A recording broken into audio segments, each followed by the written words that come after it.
Welcome to Laptop Radio. Today's topic is building an Evergreen magazine with Maxximillian and Stella. How are you? Hi, doing well. Hey, what's up? Great to be here. Where are you based? I'm based out of Peru, Lima. Awesome. I am right now in Las Vegas in the mountains. It's so beautiful here. Wow. Jealous. Oh my gosh, you know what? It is so gorgeous. I'm not even going to pretend. And I can just go to the end of the block basically and just start climbing on, just like you can feel the bedrock, you can feel the energy coming up from the planet. I see giant jackrabbits. I even saw a fox one time. Wow. Yeah, this is definitely not the strip. It's beautiful. Let's talk about the magazine. First, though, let's tell us your story. What is your story? Stella, you want to go first? Yeah, my background is actually in fashion design. So I graduated from the University of Applied Arts in Vienna. I'm actually German. For the past 6 years, I'm based out of Peru, but I was born and raised in Germany.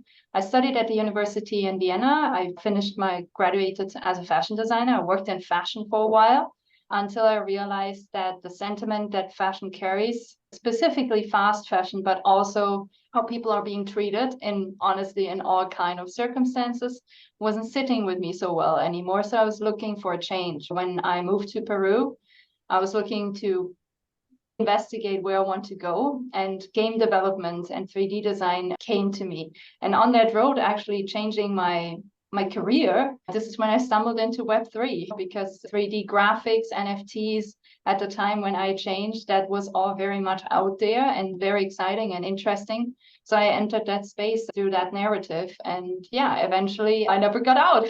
That's awesome. Yeah. So now I'm here and I founded the ALANA project in the process. And yeah, and this is where we've been building the ALANA magazine. And lucky me, I met Maxximillian along the way as well. How about you, Maxximillian? What is your story? As you mentioned, Michelle, my Web3 story began in Clubhouse. This is back when you had to have an invitation to be able to join Clubhouse. And I read about it in this magazine, one of those magazines where they hint that there's something cool, but they don't really tell you how to get it. And I was like, oh gosh. And at this time, this is really before social media started becoming so useful to everyone. There really was a wave. Clubhouse was the beginning of this wave where there was an influence of the person-to-person social media. I was moving away from broadcast media. I spent a lot of time at YouTube studios learning how to create content and how to make things fun and what really is a series, and really honing my storytelling skills. And I learned so much there at YouTube studios in Playa del Rey in California. But I felt like I was spending a lot of time creating content to teach people to appreciate what I really wanted to do. And it's like when you realize that you're taking a very circuitous way to your joy. And I said, gosh, you know what? I'm not doing this right. And so I was feeling around for what was right. And I created some audio dramas and I got nominated for some awards, which was cool because I did everything myself, the music, all the different voices and all the stuff. I wrote it, everything. But the feedback that was positive was so overwhelming. And then I realized, I was like, oh, I need to make this visual. This has to be a show. So then I started pitching and doing all this screenwriting stuff. And I've done every master class, all of them, 6 times. Okay. And holding screenwriter Sundays, and we're working on our dialogue. And so I hone in that. And then I realized, the gatekeepers. And then one rainy night, I'm laying in my floor feeling sorry for myself. Oh, what am I going to do with all of this talent? And I hear this little ping on my phone, and it was like, your friend has invited you to Clubhouse. So I was like, and the very first room that I go into, it's Sabette, Gabe Weiss, Eddie Gangland, Art Jedi. I think NFTP was probably in there. Michelle, were you in there? Yeah, I am. Because this I'm Laptop Radio in there. I just happened to be hearing these people talking about their great success, and they were all sharing their tips of their great success. And I was like, what are they talking about? What did they create that brought all this success? And then I started listening, and then I started realizing I've been creating tea-worthy art for years, making graphic designs and little graphic stories and all kinds of little things that I didn't really know they didn't really have a place for. And all my little serialized stories and all the things and all my big ideas too, I realized that Web3 was my way that I could do it because it was scalable and it just solved so many things for me. And it allowed me also to put together all of the different things I do. It allowed me to take my visual vision for fashion and set design and my screenwriting and my music and just put it all together into however many different formats the art will hold and allow people to enjoy the parts of it that they like best. I'm really enjoying the process. But one of the things along the way that I realized is I spent a lot of time learning new stuff, too much, and just resourcing information a lot. And when Stella and our friend Havo came to me with this idea that they were already doing this magazine, I was like, yeah, we need that because people can just come to this one place and they can get all of the information that they need and find out about all the things because Web3, it has just such a unique tangle of people because it's finance and it's art and it's community. And I just never found that anyplace else. And there's so many things I wish somebody could have taken me by the hand and taught me. So I feel like ALANA magazine is that friend. Awesome. So what is ALANA magazine? Who had the idea to start it? And what was the aha moment when you started the magazine? Stella. Yeah, I can take that one. Okay, so ALANA magazine was an idea that Chavo brought to us. Chavo was at the time already a community member at the ALANA project. An ALANA project in itself is an educational project. Essentially, we are wrapping this virtual avatar, ALANA, into her own story and trying to produce essentially products and services to educate people around Web3. And so he came on and he said, you know what, it would be so dope if we could make our own magazine at ALANA. We have all the resources. We know how to make stuff pretty. We have a lot of designers. Doesn't it make sense to do this? And at first, I'm not going to lie, I was a little bit hesitant because I'm not bad at graphic design, but I'm not a professional graphic designer. And I knew we had not so many graphic designers in-house. So I was a little bit worried that we would be doing this and not doing this the right way. But then this is when Maxximillian joined us, who is a very experienced screenwriter and has experience in publications. And together we started to come up with an initial concept for the magazine. And yeah, and it was really a group effort. And in the end, while the idea came from Chavo and the community, I would say the nitty gritty stuff on, okay, what makes sense to put in this magazine? For example, we're not trying to put news stories in there. It's not about sharing news. It's about sharing stuff that has permanence in a way. In Web3 comparison, that would mean not showing IPFS, maybe showing the permaweb or Arweave. Things that have consistency, things that are here to stay in a way. So that's what this magazine is about. We also realized all of us are, additionally to ALANA, we are part of very different other communities, not just art, also developer communities. And we realized that the one thing all of us had in common in all of these different communities is that we were only part of one area of Web3. Some people are trending more towards DeFi, other people are more towards digital fashion, other people more towards public goods. In this magazine, we're trying to unite all of these things again. So everything that has splintered in all of these different directions, we're trying to select the best of the best and bring them together in this magazine so people from digital fashion can become aware of public goods. People from DeFi can become aware of digital fashion and gaming. So this is the general narrative. I don't know, Maxximillian, probably you have something to add. I love that. I love what you're saying, and I feel all the same ways. And also, I really love the idea of having something physical to look at, to hold on to. When I was a girl, magazines, my favorite magazines were the professional fashion magazines, the ones that were $40. When you're 9 years old, a $40 magazine or a $60 magazine, those were encyclopedias to me. You know what I'm saying? I was taking in all of that and they were references for me, actually. And I feel the same way about ALANA magazine. If there was a library, ALANA magazine would belong in the references section because this is something like it's my personal bent, okay?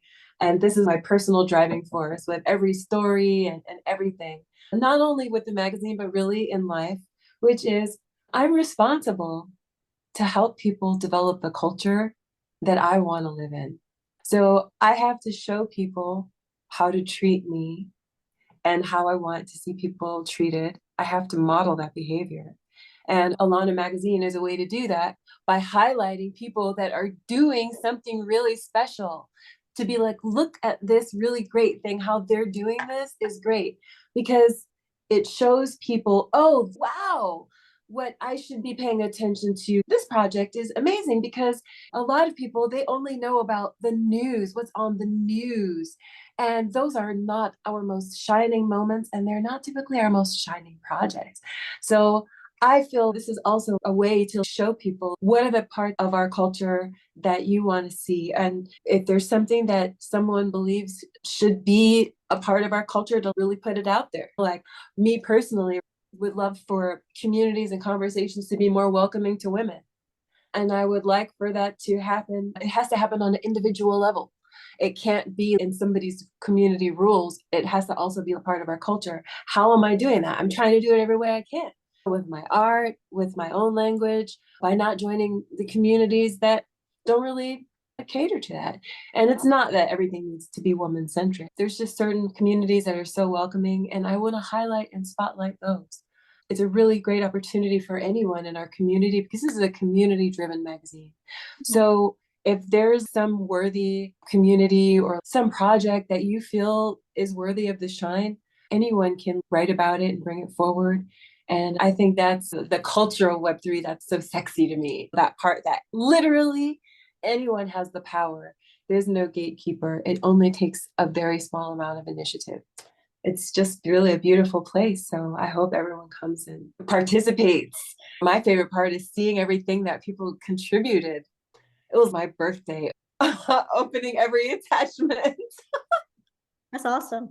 What is community to you? What are some ideal attributes of an awesome community? What?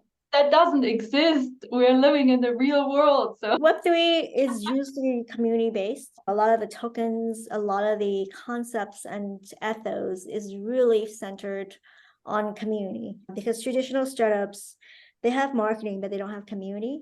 But Web3 startups and Web3 communities have a very distinct ideal.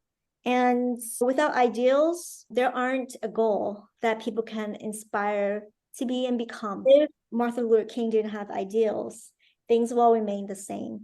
So Web3 communities are not perfect, but there is an ideal.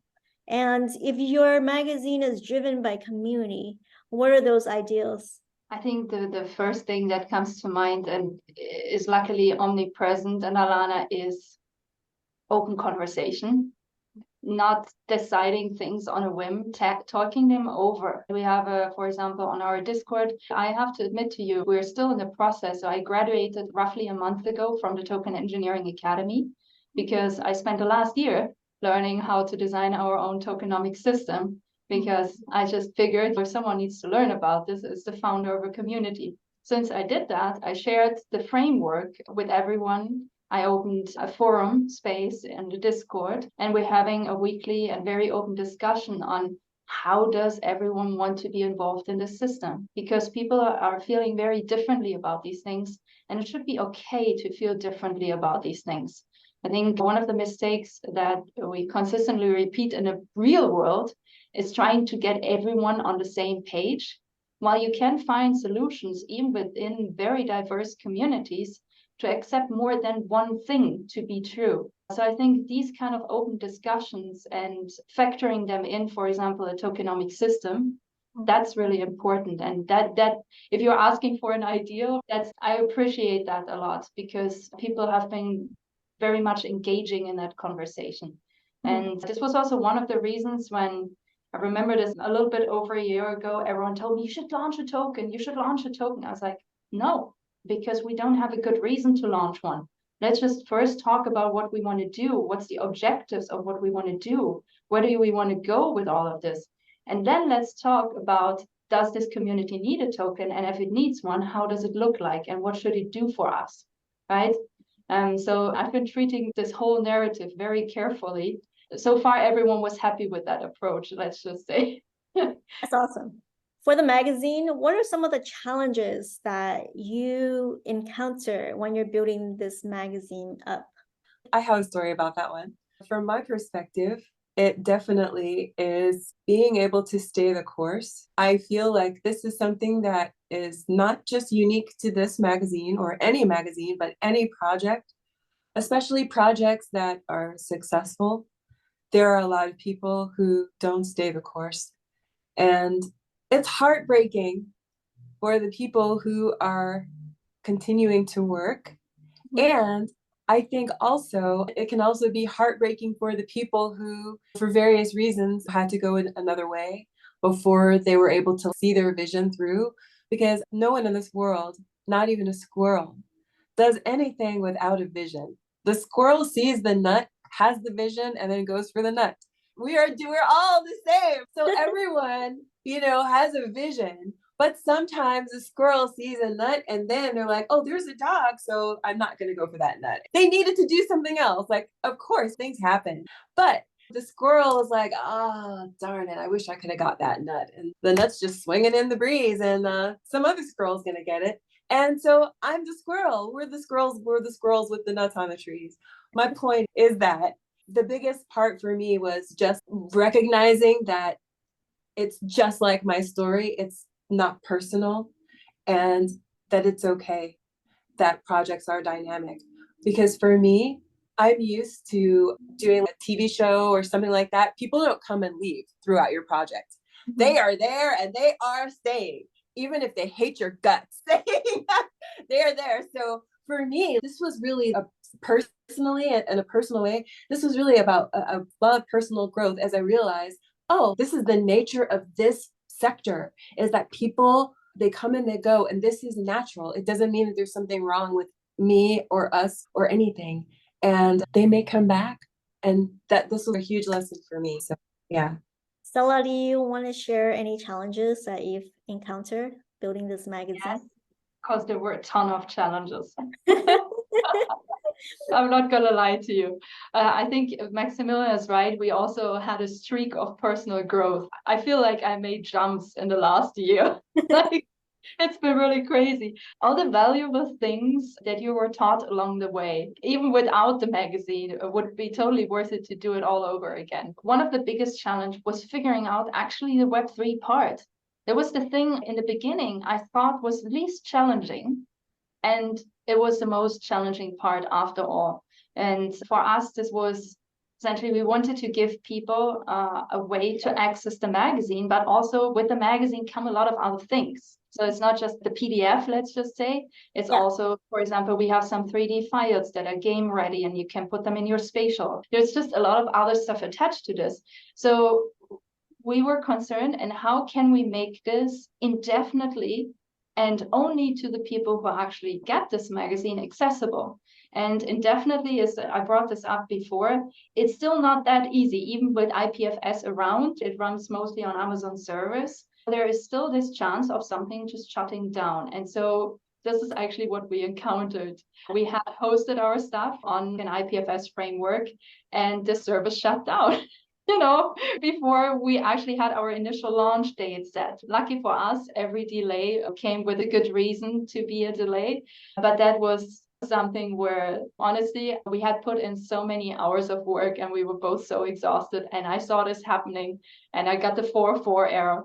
And I crashed right here on the spot. I cried for 2 hours until I rolled up my sleeves again. I was like, okay, before I panic to everyone else, let's just find a solution for it. So I went into every Discord that I know and that I already was on and just asked my way through all the different Discords. I was like, hey, have you ever had this problem? Do you have any idea how to solve this? Is there any fix for this? And in the end, I came across something that I already knew existed, but it wasn't the right tool stack at the time.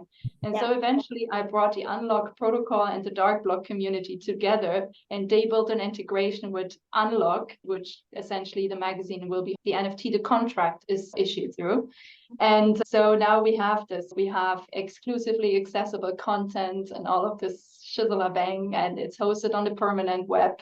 So there is no Google Drive link that will expire at some point. You know?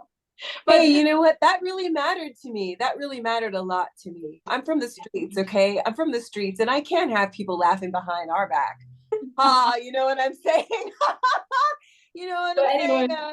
Because that was real. I remember the first time, it was something I learned on YouTube, that I'm going to call it dark YouTube, where you learn all the black hat stuff, or some of, I'm going to teach you something you're not supposed to do on YouTube. You learn. So I remember the first time I was like, oh, I can just look at this and grab any images from here.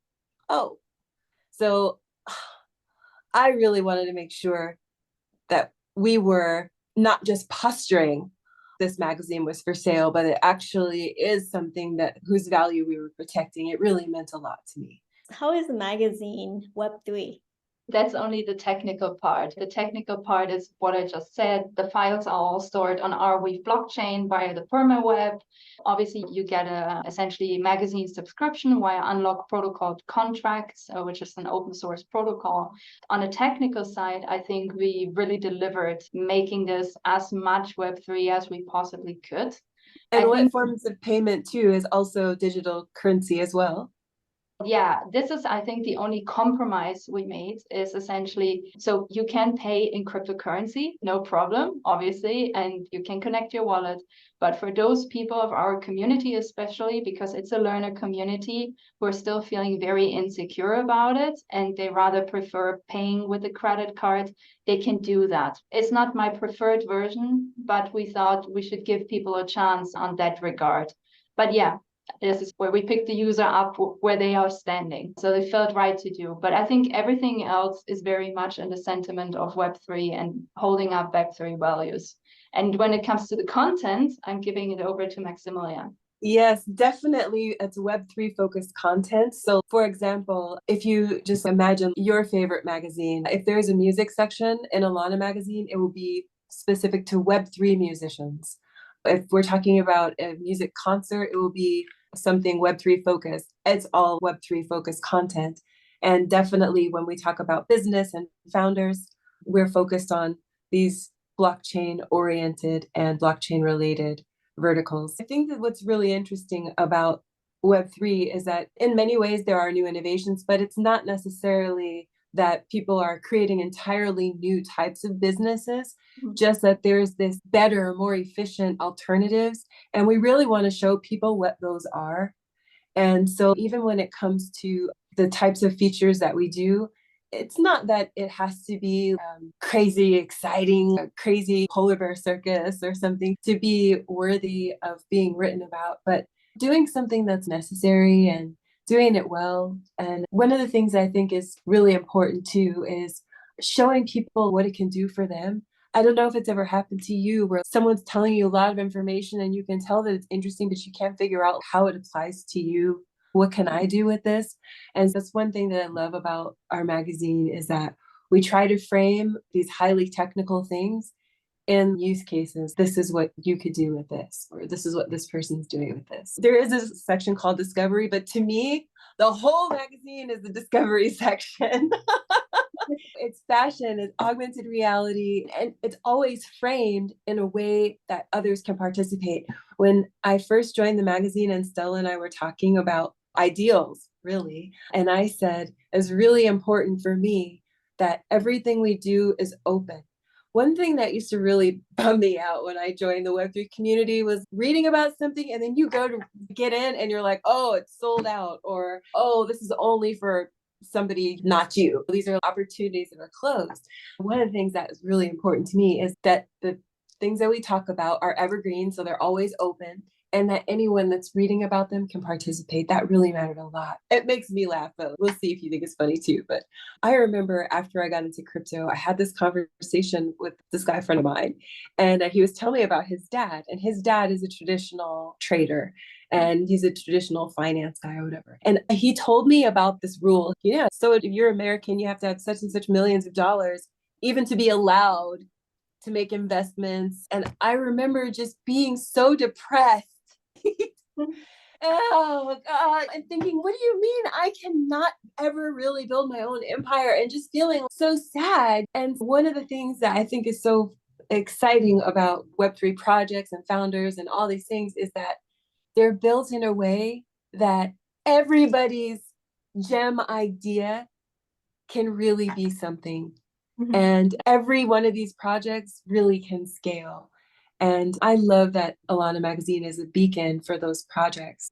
I can't say enough good things about it, really. I want to ask you about ownership. And ownership is a Web3 concept, specifically co-ownership. What aspects of the magazine touches on co-ownership? What touches on ownership? I think we have that a lot covered in the discovery sections, actually, because we're talking about also future forms of governance. We have that covered and not written out, but how we compose the fashion editorials. So people, for example, submitted their creations, and all of them, funny enough, most of them, they came back to me and I said, hey, can I still publish this? And I'm like, what are you even talking about? I was like, as I'm a designer myself, this is the one thing that I always hated. You sign an NDA for some ghost design and you're never able to showcase what you did for very big and famous brands. So no one ever gets to know the real work that you ever did, because you had to sign this contract in order for you to get that job. So at some point, I just wrote an official message in the ALANA Discord. And I was like, guys, just so you know, all of your content belongs to you. It doesn't belong to ALANA magazine. We are borrowing it from you. I thought we were clear on that when we created the upload form, where it clearly says, hey, you're allowing us to advertise with this in the framework of ALANA magazine, but this work continues, obviously, to be yours. So I think we take ownership because a lot of us are creators, not just me, but also other core team members. We take that very serious. It's like no joking around with us about this.